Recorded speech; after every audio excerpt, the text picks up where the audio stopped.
انسان کی اپنی ذات کے اندر کوئی کمال نہیں، انسان کی اپنی ذات کے اندر کوئی کمال اس کے اندر کیسے ہو؟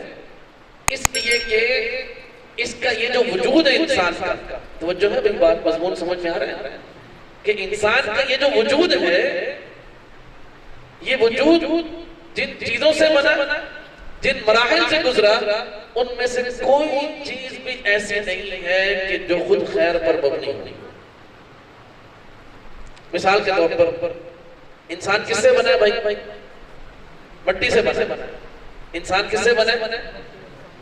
اب آپ خود بتائیں کہ مٹی جو ہے اس کے اندر عقل ہے، شعور ہے، اس کی کوئی عزت ہے؟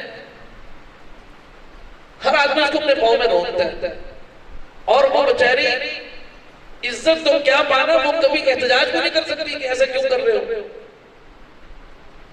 نہ کوئی عقل، نہ کوئی شعور، نہ کوئی عزت، نہ کوئی عظمت، نہ کوئی شرف، کوئی چیز مٹی کے حصے میں نہیں ہے، انسان اس سے بنا ہے۔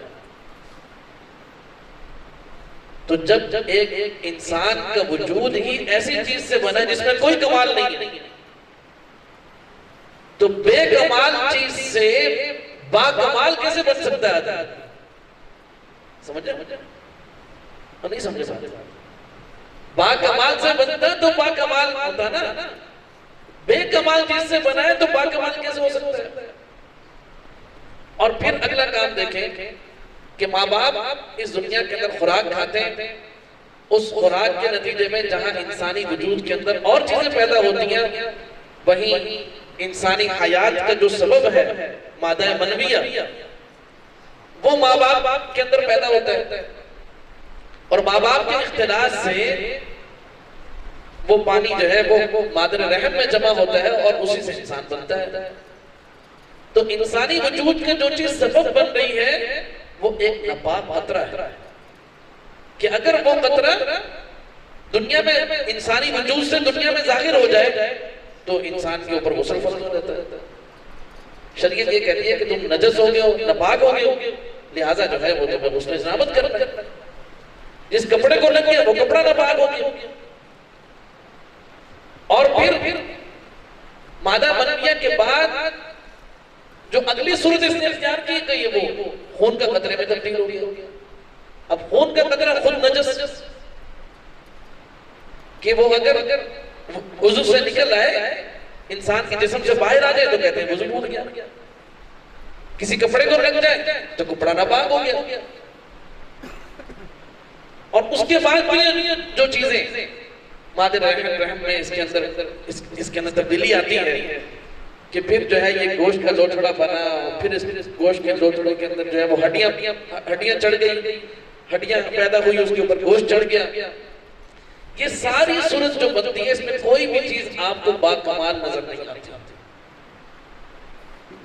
اور پھر انسان مادہ رحم کے اندر رہا، وہاں وہ کوئی رہنے کی جگہ تو نہیں ہے، اندھیروں کے اندر وہاں رہا، اور وہاں جو اس کو غذا ملتی نہیں، وہ ماں کا خون اس کو ملتا رہا۔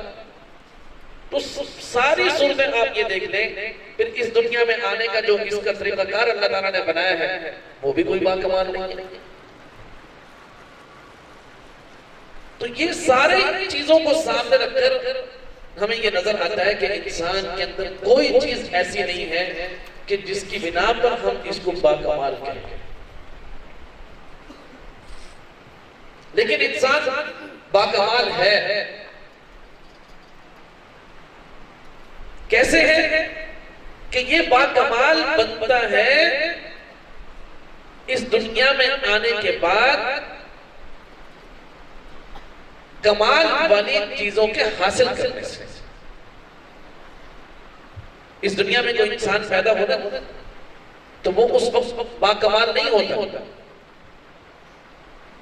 لیکن کمال والی چیزیں حاصل کرنے کے بعد یہ با کمال ہو جاتا ہے۔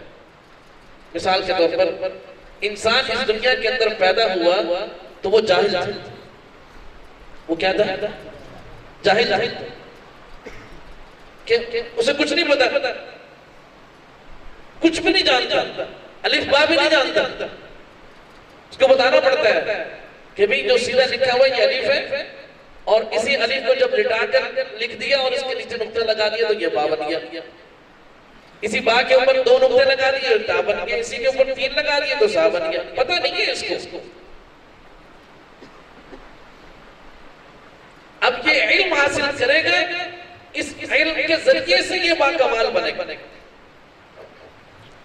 سمجھ میں کیا بات آئی؟ توجہ سے سنیے گا. سمجھ میں یہ بات آ گئی کہ پیدائشی طور پر انسان بے کمال بھی ہے اور پیدائشی طور پر انسان ان صفات سے محروم ہے کہ جو صفات انسان کو باکمال بناتی. علم سے محروم ہے, اخلاق سے محروم ہے. چنانچہ جاہل پیدا ہوا لیکن علم حاصل کرے گا تو عالم بھی کہلائے گا, عالم بھی بن جائے گا اور علم کے ساتھ یہ باکمال بھی ہو جائے گا. اب جو بات میں نے آپ سے کہی تھی اس کو ذرا دہرائیں کہ جو چیزیں اللہ نے پیدا کی ہیں ان کے اندر خوبی نہیں ہوتی, باہر سے خوبی اس کے اندر پیدا کی جاتی ہے. چنانچہ انسان دنیا میں آیا تو وہ جاہل تھا, اس عیب کے ساتھ پیدا ہوا, جہالت کے عیب کے ساتھ, لیکن باہر سے علوم اللہ رب العزت کے فضل و کرم سے اس کو حاصل ہوئے کہ ان علوم کی وجہ سے وہ کیا بن گیا؟ باکمال بن گیا. چنانچہ حصول علم کے لیے تو مدرسوں کے اندر جایا جاتا ہے. ادھر توجہ کرنا بھائی, پوری توجہ کے ساتھ. حصول علم کے لیے تو مدرسوں کے اندر جایا جاتا ہے, مکتب میں جایا جاتا ہے, عالم صاحب کے پاس جایا جاتا ہے کہ آپ ہمارے بچے کو عالم بنا دیں. لیکن جاہل بننے کے لیے کہیں نہیں جایا جاتا کہ کوئی دنیا میں کوئی ایسا ادارہ ہو کہ جہاں پر جا کے داخلہ لیں گے ہم اپنے بچے کو جاہل بنانا چاہتے ہیں. جاہل تو یہ پیدائشی طور پر پیدا ہوا ہے, پیدائشی طور پر یہ خامی کے ساتھ پیدا ہوا. لیکن اب کسی ادارے میں جائے گا, کسی اللہ والے کی صحبت میں جائے گا تو وہاں جا کے علم بھی حاصل کرے گا اور اخلاق بھی حاصل کرے گا. اب باہر سے ایک چیز ایک انسان کو ملی کہ علم آیا, اس علم نے اس کے جہل کو دور کیا. اخلاق آئے, اس اخلاق نے اس کو اچھی تربیت فراہم کی کہ جس کے نتیجے کے اندر اس انسان کے اندر ایک کمال پیدا ہوگا. نفس إن لم تظفري لا تجزعي وإلى موعد